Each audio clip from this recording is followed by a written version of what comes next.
In this video, I'm going to be showing you on how you can increase your VRAM or virtual RAM in the easiest way. So to do this, what you're going to do is you're going to search for your advanced Windows settings, okay? So you should get the advanced options over here by clicking on view advanced system settings.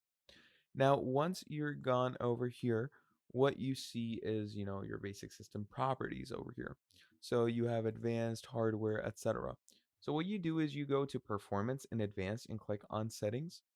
And once you're over here, first of all, you can change these. So let Windows choose what's best, adjust for best appearance, adjust for best performance, or custom. So this depends on you on whatever you want to choose. I'd say go for adjust for best performance.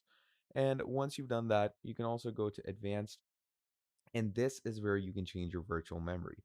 So as you can see, I have 12 gigabytes of virtual memory, but if you do want to change it, although you can't really increase it, but you can go ahead and allot it differently. So what you do is you go ahead and right here, you're going to go to custom size.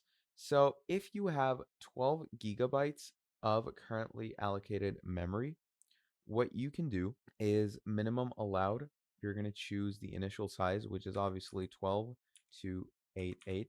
And then you can choose the maximum size according to yourself. Now, the maximum that I would suggest you go with 12 gigabytes is 24,000.